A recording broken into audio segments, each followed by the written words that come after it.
নগেন রায় ওরফে অনন্ত মহারাজ, তিনি তো সাংসদ হয়েছেন, আমি যতদূর জানি যে বিজেপির টিকিটে জয়ী হয়েছে, অর্থাৎ বিজেপি প্রার্থী হয়ে লড়াই করেছিলেন, লড়াই মানে মনোনয়ন দাখিল করেছিলেন এবং তারপরে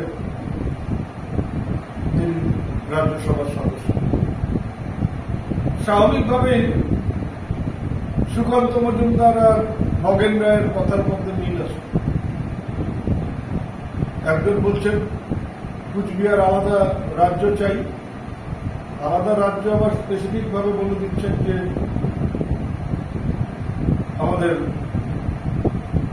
ইউনিয়ন টেরিটরি চাই। আর সুকান্ত মজুমদার বলছেন যে উত্তরবঙ্গকে উত্তর পূর্ব ভারতের সাথে যুক্ত করে উত্তরবঙ্গের উন্নয়ন করা হোক।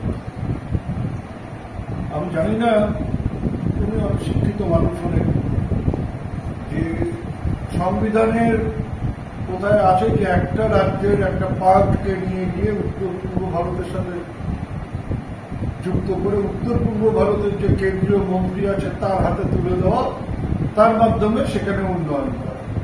কেন্দ্র সরকার উত্তর পূর্ব ভারতের ডেভেলপমেন্টের জন্য একটা মন্ত্র করেছেন, তার মন্ত্রী অর্থাৎ তিনি এমওএস তার মাধ্যমে তিনি উন্নয়ন করবেন। এটাই তো হতে পারে।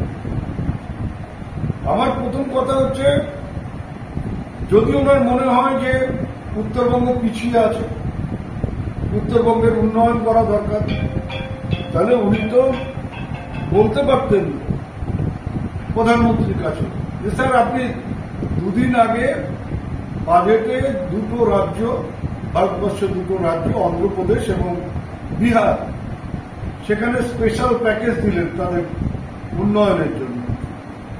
এখানেও পশ্চিমবঙ্গ সরকারকে উত্তরবঙ্গের উন্নয়নের জন্য স্পেশাল প্যাকেজ দিন, টাকাটা দিয়ে বলে দিন যে উত্তরবঙ্গের উন্নয়নের জন্য এই টাকাটা খরচ করবেন এবং কোন কোন খাতে সেটা খরচ হবে সেটাও কেন্দ্র সরকারের এখতিয়ার আছে রাজ্যকে বলে দেওয়া।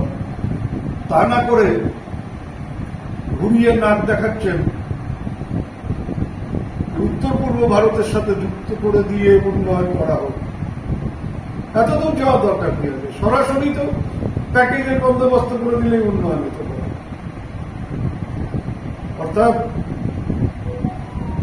দুজনের কথার মধ্যে মিল আছে।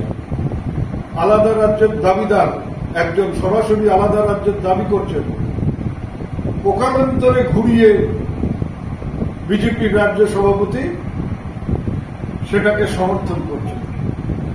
আমি অতীতেও বলেছি, আজকেও বলেছি, যতদিন বেঁচে থাকবো বলবো যে 7 মণ তেলও পুড়বে না, রাধাও নাচবে না। কেন্দ্র সরকারের ক্ষমতা নেই। কেন্দ্র সরকার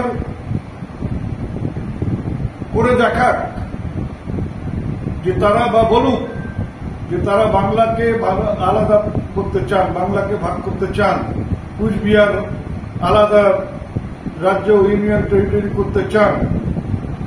লোকসভায় যে ছেঁকাটা খেয়েছেন 26-এ, এই বাঙালির আবেগে, বাঙালির মননে, বাঙালির মনকে ঘা দিলে তার যে কি ফল হবে সেটা 2026-এ বুঝতে পারবে। এগুলো সব পাগল।